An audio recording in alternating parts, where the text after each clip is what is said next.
Welcome to Marc Rosnay, Early Start Professor of Child Development. We're here talking today about bushfires and the impact on children and families.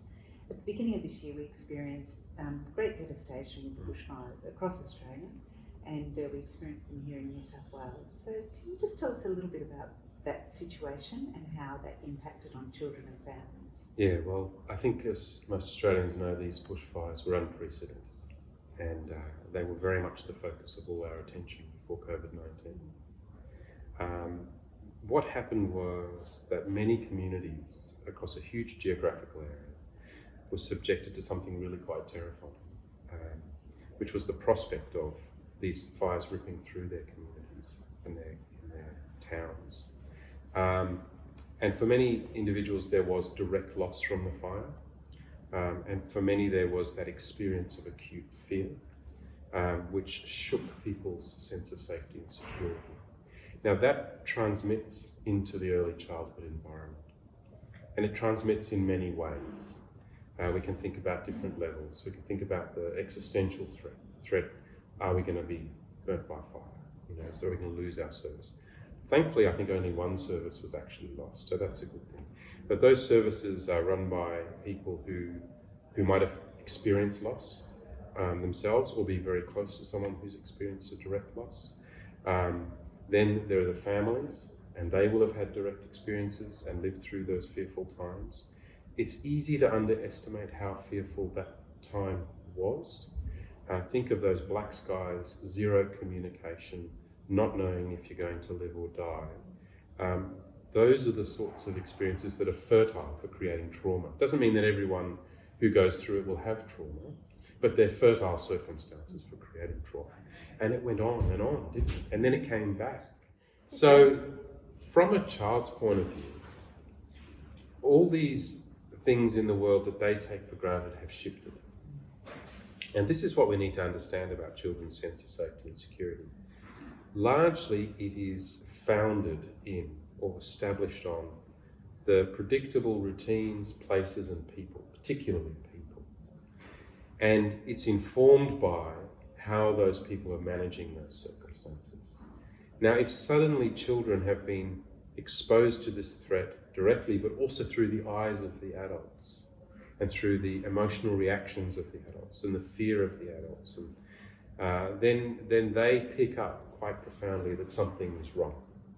And we will identify that in them in all sorts of different ways. Children whose sense of safety and security is threatened or undermined they often regress, they often act out, they might go into themselves, they might become quite demanding and more immature. So there are lots of different ways it can manifest. Just like adults too. Just that like can adults, be just yeah. the way that adults respond to these sort of crises. And that's a great point. It's all too often to think that children are fundamentally different to adults. They're not. But what children don't have is a way of understanding the causal chain and a way of sustaining the narrative about recovery and the future and so on and so forth. So whereas an adult might be pretty freaked out, but then they will stop and think about it and say, right now I'm in a recovery mode. In a child's mind, that thought process, which brings a sense of calm or focus or poise, often isn't there. It has to be scaffolded by the adults around. It has to be provided through the interactions and through the thought processes and communications of the adults that they interact with. That's I think, a big ask as well of adults in a community where there's trauma. Yeah. And obviously children don't have any experience to map that trauma to. Yeah. They may have never known a bushfire or Yeah. anything. So in terms then of the adults feeling secure then before they can support the children, what's some of the guidance there? I don't think adults have to feel completely secure to support children. And that's a really important distinction. So thanks for making that. It's more about adults understanding the different roles and functions that they have. You as an adult, just like in a family, you might have insecurity about your job and what's going to happen next, and can you pay the mortgage. Not all of those concerns have to be shared by a child. That doesn't mean we need to keep all this stuff secret from children. But what we mustn't do is fill them up with a sense of panic and then not give them any way to think through those things and how we might cope and subsist. And it's really important to remember that a lot of the things that from an adult point of view are a threat don't actually mean anything to the child yet. A mortgage or, future income or something like that. Thank goodness. Thank goodness. They just see this as some big threat to the integrity of the family. For the child, the family, the community, the immediate environment is where they take their sense of safety and security from. Now, families can endure a lot and still maintain their integrity. And that's what a child will pick up on. So separating out the things that are fundamental to us being a family or a community or an early childhood services, separating those things out from the other concerns that are going on around the outside. That's the key to getting the response right for kids. So in the sense of the response, I mean, in the passage of life, people go through all sorts of events that can be challenging, but it's the resilience that can move people through that. And so what is the, I mean, I know there's not an appropriate way to respond, but how do people develop this sense of resilience and support their children in developing that as well? Yeah, we all want to know how to build resilient kids, don't we? Or support the development of resilience. Something I often say is that resilience belongs to a child. It's not something we give to them. It's not something that we can ask them to do straight away. It's of them, it's from them. It's something that has to grow in them through their experiences. Yeah. So the way children experience events and the way they see their own agency, that is their own potential to act and be important in a set of circumstances, will affect how resilient they feel. Let me make that concrete. Right. So a child will feel, usually, not all children like this, but most children will feel that they don't have any power in this situation to make things go well. So giving them power to make things go well, giving them a role, things they can do, functions that they can execute, responsibilities that they can, even if they're small things around the day-to-day routines and if it's in an early childhood service, it might be around packing up, putting away, planning, making sure that they're involved in the planning process. It gives them a sense of control. And then executing that in terms of how that happens over time, day in, day out. That will create in the child a sense of, hey, I'm an actor here. I'm someone who can do something in the world. My actions help people, but also I can be purposeful, or I can be active in creating the world that I want to live in. And that makes me more resilient. The other side to this, I think, if I really try and strip it back, is being constantly in a state of fear undermines your state of resilience. Right? Having your behaviour, being very disorganised and not being able to pull yourself together makes you feel less resilient and undermines your resilience. So in those two spaces, we can be really helpful for kids by trying to give them a way of interacting with the world which isn't imbued with fear. So not exposing them to all of your concerns or trying to modulate your own behaviour so you're not always expressing your ongoing concerns. It's really important for kids because they pick up on that. They're so good at picking up on that, and we don't even know they're doing it. But then the other thing is when their behaviour does become disorganised, when they break down, when they are fussing or they are having what many adults see as a tantrum, and what they're actually experiencing there is this sense of they can't cope with the world. So finding ways to help them reconstitute themselves, put themselves back together, to get their centre back, to find words or to engage in a discussion about what's going on. That's also very powerful for them and helps them build their resilience. Because what that shows them is you can get through this and there's a model here. It comes from our interactions together, and I'm going to help you get there. And then the more a child goes through that, the better they are at doing it themselves. Yeah, and I think I saw some amazing photos of children almost kind of steering the ship in a sense, literally and figuratively. in the fires where children were actually leading some of the, the adults Yeah. in what needed to happen, Yeah. which is that strong sense of agency and the Yeah. ability to act as well. Yeah. So that was, wonderfully, in that sense of the strength that children Yeah. bring. Play is another area. Yeah. Play is another area, because in play, anyone who watches children's play is lots of things. It's not one thing. We tend to think of play in a very simplistic sense. It's Lego or it's this or. But no, play is very rich, and in children's play, especially when they have free reign, they'll often act out the things that are in their minds, that are concerns to them. So they might, we might have a growth in children, rescuing animals because of the fires, and that's good.